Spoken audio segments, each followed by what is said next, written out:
Students, we will discuss about the important news. First news is regarding the प्रवासी भारतीय दिवस के perspective से है। स्टूडेंट्स, प्रवासी भारतीय दिवस का जो सेलिब्रेशन है 2025 के समय उड़ीसा के वहाँ पे ऑर्गेनाइज किया जाएगा।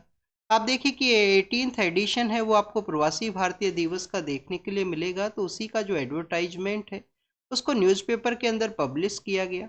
स्टूडेंट्स, प्रवासी भारतीय दिवस के पर्सपेक्टिव से अगर हम डिस्कस करें तो 2003 के समय हमारी गवर्नमेंट के द्वारा प्रवासी भारतीय दिवस का जो सेलिब्रेशन है उसको स्टार्ट किया गया था। जो इंडियन ओरिजिन के जो पर्सन है जिनका प्रेजेंस आपको मैक्सिमम कंट्रीज के अंदर देखने के लिए मिलेगा, तो आप देखिए कि उनके कंट्रीब्यूशन को रिकॉग्नाइज करने के पर्सपेक्टिव से प्रवासी भारतीय दिवस का जो सेलिब्रेशन है इनिशियल फेज के अंदर एनुअल बेसिस के ऊपर इसको ऑर्गेनाइज किया गया था। स्टूडेंट, 2015 के समय गवर्नमेंट के द्वारा इसके रिगार्डिंग में जो चेंजेस है वो किए गए, और आप देखिए कि 2 ईयर के बेसिस पे इसको ऑर्गेनाइज किया जाता है प्रेजेंट समय के अंदर में। लास्ट टाइम जो प्रवासी भारतीय दिवस का जो सेलिब्रेशन है उसको कैरी किया गया था 2023 के समय में, और स्टूडेंट्स उस जो इवेंट है उसको ऑर्गेनाइज किया गया था मध्य प्रदेश का जो इंदौर सिटी है वहाँ पे। आप देखिए कि इंदौर सिटी किस सेक्टर के रिगार्डिंग में एक आपको एग्जाम्पल के रूप से देखने के लिए मिलता है। तो जो सॉलिड वेस्ट मैनेजमेंट है, जो क्लीननेस है उस सिटी का, उसके रिगार्डिंग में जो हमारे ministry of housing and urban affairs के द्वारा एक सर्वे कंडक्ट होता है जिसको कि आप देखिए स्वच्छ सर्वेक्षण सर्वे के नाम से भी जाना करते हैं।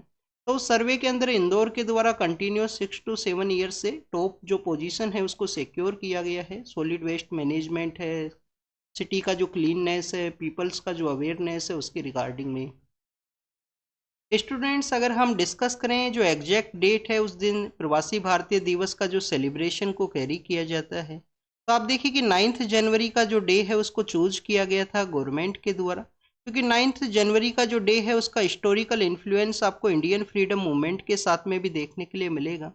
स्टूडेंट्स, 1915 के समय हमारे जो MK गांधी हैं, मोहनदास करमचंद गांधी, वो अफ्रीका से वापस आते हैं 9 जनवरी के समय 1915 के दौरान में।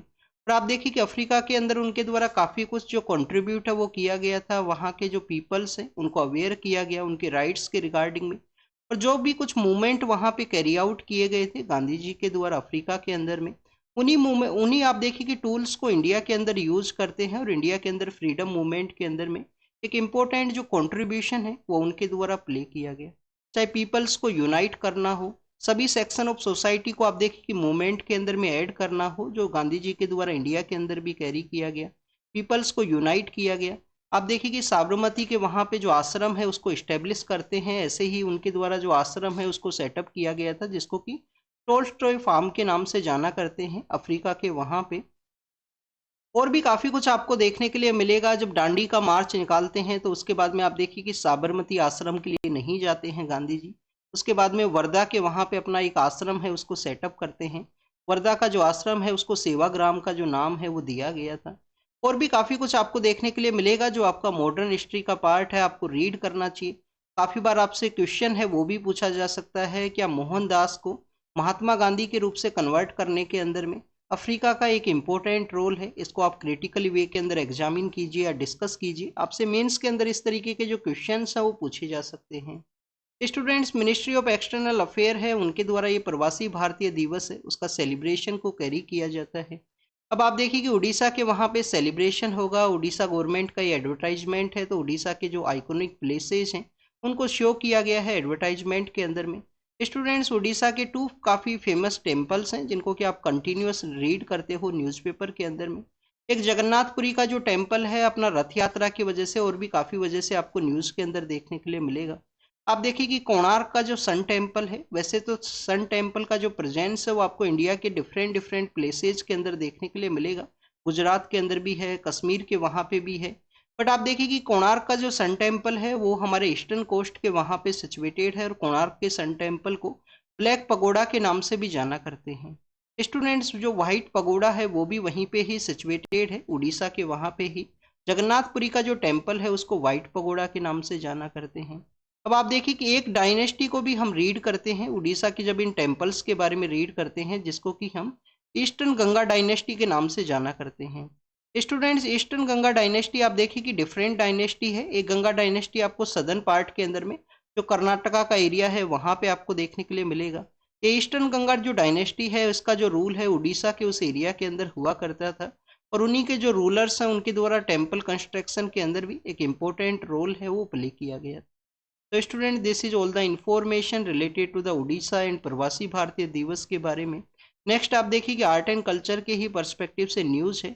वो जो तमिलनाडु के चीफ मिनिस्टर हैं उनके द्वारा एक प्राइज है उसको रखा गया है कि इंडस वैली जो सिविलाइजेशन है, इंडस वैली सिविलाइजेशन का आप देखिए कि जो सील्स को जब हम देखते हैं उनके ऊपर जो लैंग्वेज लिखा गया है, जो स्क्रिप्ट वहाँ पे लिखा गया है, अभी उसको जो डेसिफर है या डिकोडिंग है उसका नहीं किया गया। बेसिकली वो क्या इंफॉर्मेशन है स्टूडेंट्स, 1924 के समय आप देखिए कि इंडस वैली जो सिविलाइजेशन है उसकी जो इम्पोर्टेंट साइट्स हैं उनको डिस्कवरी है उसको कैरी आउट किया गया था 1924 के समय।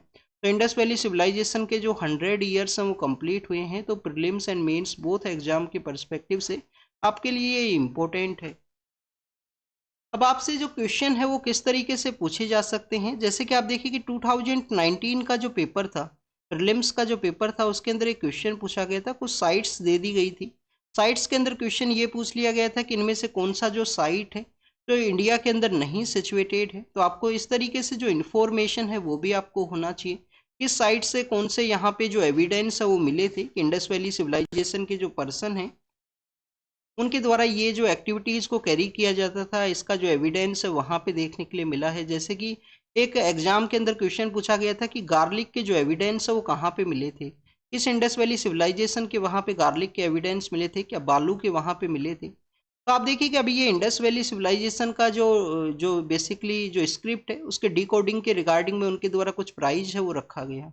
स्टूडेंट्स, 1924 के पर्सपेक्टिव से अगर हम डिस्कस करें तो एक ब्रिटिश पर्सन है, उनका भी एक इम्पोर्टेंट रोल है। आर्कोलॉजिकल जो सर्वे ऑफ इंडिया है, आर्कोलॉजिकल सर्वे ऑफ इंडिया को किसके द्वारा इस्टेब्लिश किया गया था, अलेक्जेंडर कनिंगम के द्वारा इसको इस्टेब्लिश किया गया था। स्टूडेंट्स, कब किया गया, क्या 1861 के समय किया गया था, ये आपको पता होना चाहिए। फिर स्टूडेंट्स, 1902 के समय जॉन मार्शल नाम के एक पर्सन है, उनके द्वारा फिर से इसको जो रीस्ट्रक्चर है वो किया जाएगा, आर्कोलॉजिकल सर्वे ऑफ इंडिया, जो कि आप देखिए कि प्रेजेंट समय के अंदर भी एक इम्पोर्टेंट रोल है वो आपको देखने के लिए मिलता है इस इंस्टीट्यूशन का। स्टूडेंट, जो जॉन मार्शल है वही इसके जो डायरेक्टर हैं वो हुआ करते थे आर्कोलॉजिकल सर्वे ऑफ इंडिया का, जब 1924 के समय हमारे इंडिया के टू इम्पोर्टेंट जो आर्कोलॉजिस्ट हैं जिसके अंदर DR साहनी हैं, RD बनर्जी हैं, उनके द्वारा आप देखिए कि इंडस वैली सिविलाइजेशन का जो साइट्स हैं उनका डिस्कवरी को कैरी किया गया था। अभी प्रेजेंट समय में आप देखिए कि जो धोलावीरा नाम का जो साइट है वो last Indus Valley Civilisation site है जिसको कि यूनेस्को के अंदर में शामिल किया गया था। इंडिया का जो 40 साइट है वो आपको देखने के लिए मिलता है यूनेस्को हेरिटेज लिस्ट के अंदर में। प्रेजेंट समय में आप देखिए कि 43 जो साइट्स हैं वो हैं।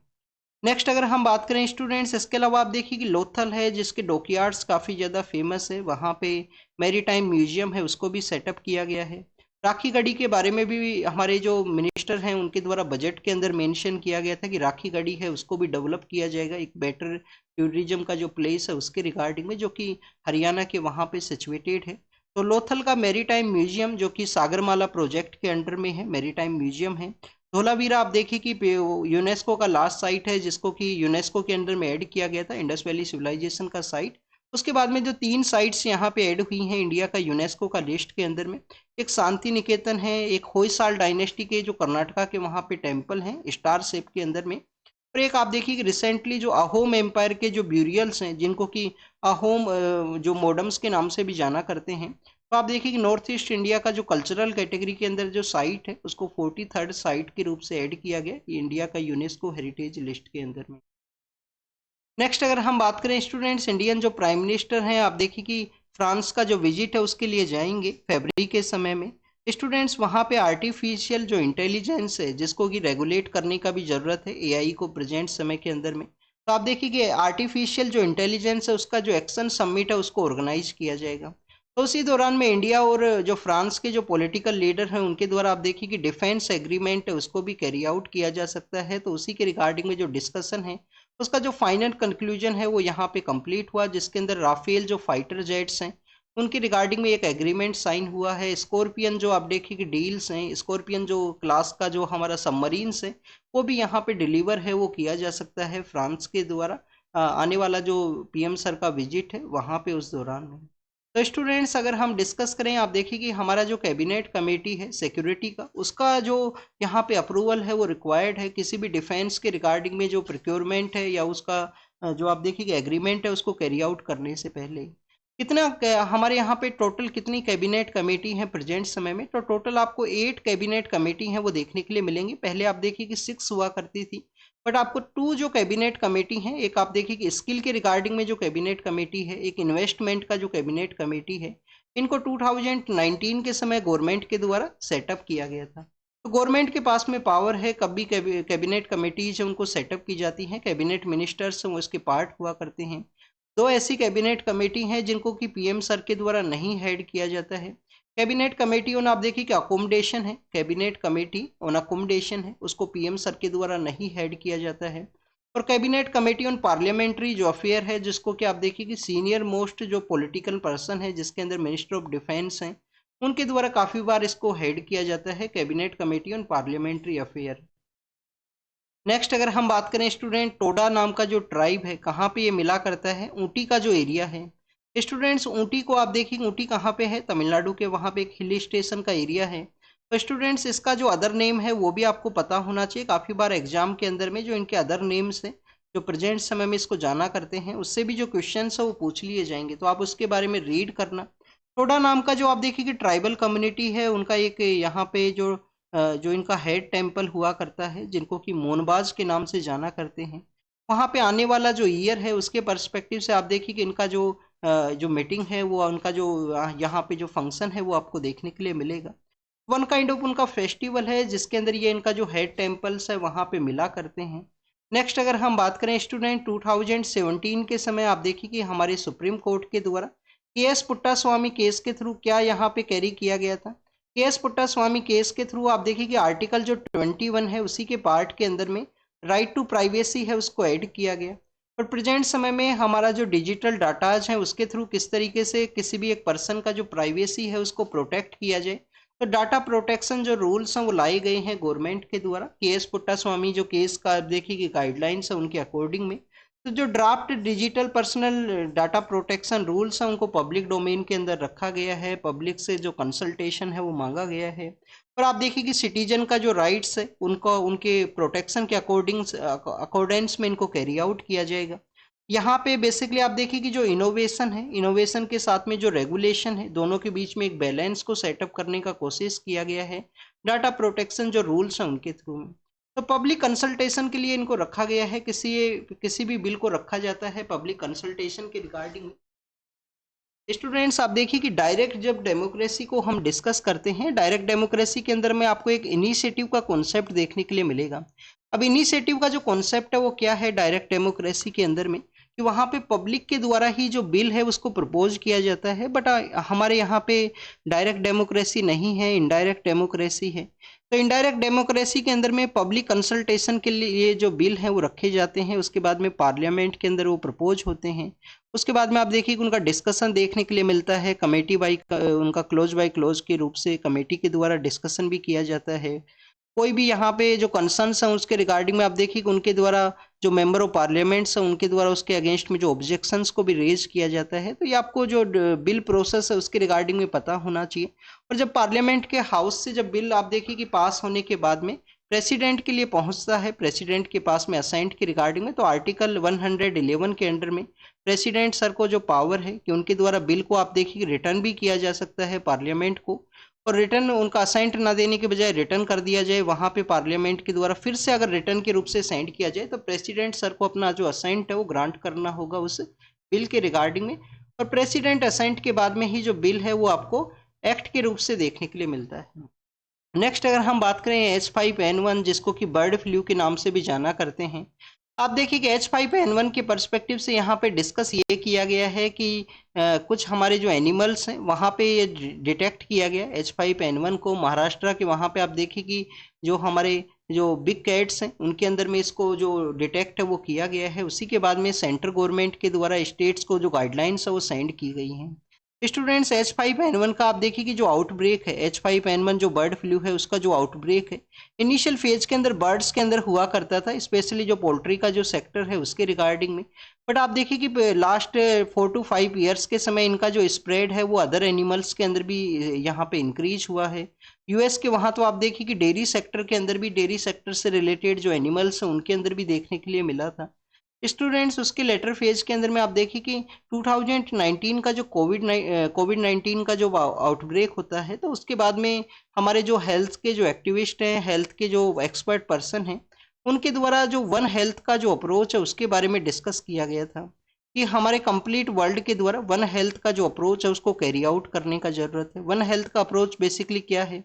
वन हेल्थ का अप्रोच यही है कि ह्यूमन बींग्स का जो सर्विलेंस है उसको तो कैरी ही किया जाए, उसके साथ साथ एनिमल्स का जो सर्विलेंस है उसको भी कैरी किया जाए। हेल्थ का कोई भी यहाँ पे आउटब्रेक है, क्योंकि कनेक्टेड हैं ह्यूमन बींग्स एंड एनिमल्स है, वो कनेक्टेड हैं और उनका जो आउटब्रेक है वो इम्पैक्ट हो सकता है ह्यूमन बींग्स की जो एक्टिविटी है उसे भी। नेक्स्ट अगर हम बात करें स्टूडेंट्स गढ़चिरौली के बारे में है। गढ़चिरौली कहाँ पे है? महाराष्ट्र के वहाँ पे है गढ़चिरौली।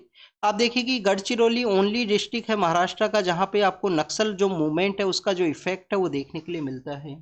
स्टूडेंट्स उसी एरिया के अंदर में एक वुमेन एक्टिविस्ट है, उनके द्वारा जो लिकर है उसके बैन के रिगार्डिंग में, अल्कोहल का यूज ना किया जाए किसी भी पर्सन के द्वारा, तो उसके अगेंस्ट में उनके द्वारा मूवमेंट है वो चलाया गया है। महाराष्ट्र के कुछ ऐसे भी डिस्ट्रिक्ट्स हैं जहाँ पे लिकर का जो बैन है वो आपको देखने के लिए मिलेगा, जिसके अंदर आप देखिए कि गढ़चिरौली जो डिस्ट्रिक्ट है वहाँ पे लिकर का बैन है।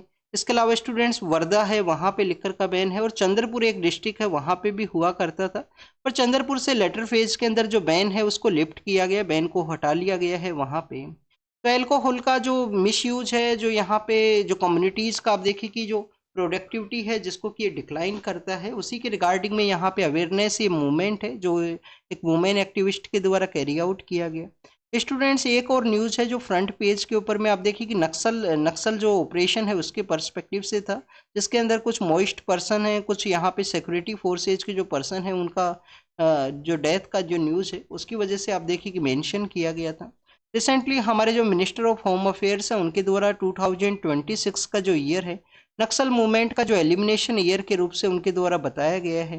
पर आप देखिए कि काफ़ी सारे स्टेट्स के द्वारा यहाँ पे कोऑर्डिनेट वे के अंदर जो एफर्ट्स हैं उनको चलाए गए हैं, जिससे कि नक्सल जो मूवमेंट का जो बेस है उसको कंट्रोल किया जा सके, वहाँ पे जो वेलफेयर एक्टिविटीज़ को बेटर वे के अंदर कैरी आउट किया जा सके, जो नक्सल मूवमेंट से रिलेटेड जो पर्सन है उनका रिहेबिलिटेशन है उसको कैरी किया जा सके।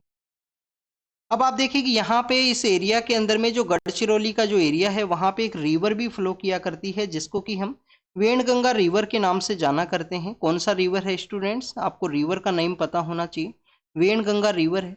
अब आप देखिए रिवर का नेम इस वजह से भी पता होना चाहिए, कोई आप देखिए नियर बाई एरियाज का क्वेश्चन पूछ लिया गया आपसे, क्वेश्चन अगर पूछ लिया जाता है तो आपको पता होना चाहिए महाराष्ट्र का ईस्टर्न पार्ट है, यहाँ पे वेणगंगा रिवर फ्लो करती है, तो उस एरिया से क्या आपसे कभी कभी जो इन्फॉर्मेशन है इनडायरेक्टली वे के अंदर भी आप एग्जामिनेशन के अंदर आपको यूटिलाइज होगा अगर आपने अच्छे से जो स्टडी है उसको कैरी किया है।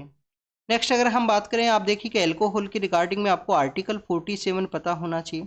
आर्टिकल 47 डीपीएसपी का है, जिसके अंदर बताया गया है कि जो इंजीरियस टू हेल्थ कोई भी ड्रिंक्स है उसको यहाँ पे प्रोहिबिट करने का स्टेट के पास में रिस्पॉन्सिबिलिटी है। नेक्स्ट आप देखिए कि गुरु गोविंद सिंह है, उनका जो प्रकाश पर्व है उसके बारे में मेंशन है। गुरु गोविंद सिंह आपको जो 10th सिख गुरु हैं वो देखने के लिए मिलेंगे। उनके बाद में आप देखिए कि जो गुरु सिख है उसको हमारा जो गुरु ग्रंथ साहिब है उसी के अंदर में आपको जो लिविंग गुरु का जो स्टेटस है वो दिया गया है गुरु ग्रंथ साहिब को। स्टूडेंट्स गुरु गोविंद सिंह का जो इम्पोर्टेंट कंट्रीब्यूशन के पर्सपेक्टिव से अगर हम डिस्कस करें तो गुरु तेग बहादुर का जो असैसिनेशन कर दिया जाता है मुगल रूलर के द्वारा, उसके बाद में इनको जो गुरु सिप है वो यहाँ पे दिया जाता है, 10 सिख गुरु के रूप से इनको रिकॉग्नाइज किया गया। 1675 से लेकर 1707 तक इनका जो समय है वो आपको देखने के लिए मिलेगा। खालसा का जो इस्टेब्लिशमेंट है वो जो आप देखिए कि खालसा का जो एक इम्पोर्टेंट कंट्रीब्यूशन है सिखिज्म के रिगार्डिंग में, तो स्टूडेंट्स 1699 के समय इनके द्वारा खालसा का जो इस्टेब्लिशमेंट है वो किया गया, खालसा का इस्टेब्लिशमेंट किया गया। इसके अलावा आप देखिए कि काफ़ी बार आपने जो ब्लू ड्रेस के अंदर जो सिख जो पर्सन्स हैं उनको देखा होगा, जिनको कि हम बेसिकली निहंग सिख के नाम से जाना करते हैं, निहंग सिख के नाम से जाना करते हैं। तो स्टूडेंट्स निहंग सिख है उनका भी जो इस्टेब्लिशमेंट है, उनका भी जो विंग है उसका इस्टेब्लिशमेंट इनके द्वारा किया गया था गुरु गोविंद सिंह जी के द्वारा। इसके अलावा जो सिख कम्युनिटी है उनको यूनाइट करने के पर्सपेक्टिव से, उनको अवेयर करने के पर्सपेक्टिव से इनका काफ़ी ज़्यादा इंपॉर्टेंट कंट्रीब्यूशन है। स्टूडेंट्स, इनका जो बर्थ है बिहार के वहाँ पे जो पटना साहिब है वहाँ पे बर्थ होता है, और महाराष्ट्र के अंदर में इनका जो आप देखिए कि जो एक इम्पोर्टेंट नांदेड़ का जो जगह है, महाराष्ट्र के अंदर नांदेड़ का जगह है, वहाँ पे इनका गुरुद्वारा है, इन्हीं का मेमोरी के अंदर में वो इस्टेब्लिश है। तो स्टूडेंट्स, ये गुरु गोविंद सिंह जी के बारे में था। आनंदपुर साहिब का जो एरिया है जहाँ पे बैसाखी के रिगार्डिंग में हली मोहल्ला जो फेस्टिवल है उसको सेलिब्रेट किया जाता है, जहाँ पे काफ़ी बार जो आप देखिए कि जो मार्शल आर्ट का जो प्रैक्टिस है उनको भी कैरी आउट किया जाता है, जिसके अंदर में आपको गटका नाम का जो प्रैक्टिस है वो देखने के लिए मिलेगा। नेक्स्ट आप देखिए कि यहाँ पे मकर संक्रांति के समय हमारे काफ़ी सारे ऐसे भी एरियाज हैं कंट्री के अंदर में जहाँ पे डिफरेंट डिफरेंट एनिमल्स के रिगार्डिंग में जो आपको फेस्टिवल एनिमल्स के रिगार्डिंग में जो आप देखिए कि एक्टिविटीज़ हैं वो देखने के लिए मिलती हैं। आंध्र प्रदेश के वहाँ पे जो कोक फाइट है, रोस्टर फाइट है, जो कि आप देखिए कि काफ़ी बार ब्लेड का यूज किया जाएगा। जो कोक्स हैं, जो बेसिकली जो मुर्गे हैं, उनका जो बेसिकली जो बीक हुआ करता है, जो उनका चोंच हुआ करता है, उसके अंदर में जो ब्लेड है उसको लगा दिया जाएगा, और उसके बाद में आप देखिए कि एक दूसरे से फाइट किया जाता है, फाइट करवाया जाता है यहाँ पे। उसके ऊपर जो लोग हैं वो पैसे लगाते हैं, गैम्बलिंग का एक्टिविटी को कैरी किया जाता है। तो बेसिकली आप देखिए कि जो हमारा प्रिवेंशन ऑफ क्रुएलिटी एक्ट है, एनिमल्स के अगेंस्ट में जो क्रुएलिटी है उसको प्रिवेंट करना है, तो 1960 के इस एक्ट के द्वारा भी इसको बैन किया गया है। अभी पुलिस के द्वारा जो हाई टेक्नोलॉजी है उसको यूज किया जाएगा, ड्रोन्स को यूज किया जाएगा इस तरीके का जो रोस्टर फाइट है उसको डिटेक्ट करने के पर्सपेक्टिव से। संक्रांति के समय ये हुआ करता है। संक्रांति आप देखिए कि कहीं पे उसको उत्तरायण के नाम से जाना करते हैं। पोंगल का जो फेस्टिवल है वो आपको तमिलनाडु के वहाँ पे देखने के लिए मिलता है संक्रांति के ही समय में। नेक्स्ट अगर हम बात करें स्टूडेंट्स, हमारे जो फॉर्मर नेशनल सिक्योरिटी एडवाइजर हैं M.K. नारायण सर, उनके द्वारा ये आर्टिकल लिखा गया है, और सिक्योरिटी के पर्सपेक्टिव से इनके जो आर्टिकल्स हैं वो हुआ करते हैं। आप देखिए कि 2024 के पर्सपेक्टिव से या 25 के जो चैलेंजेस हैं उसके पर्सपेक्टिव से यहाँ पे डिस्कस किया गया। इंडिया एक प्रेजेंट समय में इस तरीके से कंट्री है जहाँ पे पॉलिटिकल स्टेबिलिटी है, इकोनॉमिक ग्रोथ है, वो आपको देखने के लिए मिलेगा। बट आप देखिए कि 2025 का जो ईयर है उसके थ्रू अक्रॉस द वर्ल्ड आपको पॉलिटिकल अनसर्टेनिटी है, स्पेशली जो वेस्ट एशिया एंड यूरोप का जो एरिया है वहाँ पे देखने के लिए मिला है। तो इंडिया को उन सभी जो चैलेंजेस है उससे किस तरीके से डील करने का ज़रूरत है, जैसे कि आप देखिए कि 2024 के समय में हमारा जो लाइन ऑफ एक्चुअल कंट्रोल का एरिया है वहाँ पे डिसंगेजमेंट को कैरी आउट किया गया इंडिया के द्वारा। हमारा जो आप देखिए कि संघाई कॉरपोरेशन ऑर्गेनाइजेशन जिसके अंदर इंडिया मेंबर भी है, तो हमारे जो मिनिस्टर ऑफ एक्सटर्नल अफेयर हैं उनके द्वारा पाकिस्तान के वहाँ पे विजिट है उसको कैरी किया गया, जिससे कि आप देखिए कि हमारा जो मेंबरशिप है उसके अंदर भी आप देखिए कि कंटिन्यूस जो एंगेजमेंट का जो प्रोसेस है वो देखने के लिए मिले, संघाई कॉरपोरेशन ऑर्गेनाइजेशन का मीटिंग्स है उसके अंदर में। इसके अलावा स्टूडेंट्स, हमारे जो ओल्ड एंशंट जो ट्रेडिशन जो रिलेशंस हैं जिन कंट्रीज के साथ में, जैसे कि जापान है, उनके साथ में भी जो हमारे रिलेशंस है उसको रिवाइवल किया गया। स्टूडेंट्स, जो वेस्ट एशिया यूक्रेन के वहाँ पे जो कॉन्फ्लिक्ट है वो आप देखिए कि एक चैलेंज के रूप से जो हमारा इकोनॉमिक ग्रोथ है, जो हमारा पीस का जो इस्टेब्लिशमेंट का एक आप देखिए कि इंडिया का मूवमेंट है, हर एक कंट्री के वहाँ पे पीस का इस्टेब्लिशमेंट होना चाहिए, तो उसके रिगार्डिंग में भी जो चैलेंज है वो आपको ये देखने के लिए मिलेगा। तो उसी के पर्सपेक्टिव से डिफरेंट वे के अंदर इसको डिस्कस किया गया। डिजिटल जो थ्रेट है उसके बारे में भी डिस्कशन है, या डिजिटल थ्रेट यहाँ पे एक न्यू चैलेंज है उसको पोज करता है सिक्योरिटी फोर्सेज के रिगार्डिंग में।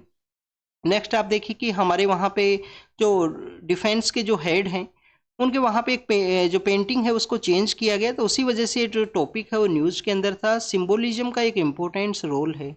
सिंबोलिज्म का जो रोल है वो आपको देखिए कि एंशियंट समय से ही देखने के लिए मिलेगा, चाहे इंडस वैली सिविलाइजेशन के समय आप सिंबल्स का यूज़ आप देखिए, या आप देखिए कि प्रेजेंट समय में जो सिंबल्स है उसको यूज किया जाता है। तो जो सिंबलिज्म है वो कहीं यहाँ पे टू मच जो शोमैनशिप के रूप से ना कन्वर्ट हो, तो उसके बारे में डिस्कशन है कम्प्लीटली वे के अंदर में। रिसेंटली हमारा जो डिफेंस के द्वारा आप देखिए कि जो चेंज किया गया था, जिसके अंदर प्योंगयांग लेक है उसको शो किया गया, चाणक्याज को शो किया गया है। प्रोजेक्ट उद्भव आपको देखने के लिए मिलेगा हमारे यहाँ पे डिफेंस डॉक्ट्राइन के रिगार्डिंग में। प्रोजेक्ट उद्भव है जो आपको डिफेंस डॉक्ट्राइन के अंदर देखने के लिए मिलता है। उसका बेसिक मैंडेट क्या है? प्रोजेक्ट उद्भव का बेसिक मैंडेट यही है कि हमारे जो एंशिएंट ट्रेडिशंस के अंदर डिफेंस डॉक्ट्राइन है उसको कैरी आउट किया जाए। तो यहाँ पे एक बैलेंस अप्रोच के रिगार्डिंग में डिस्कशन है।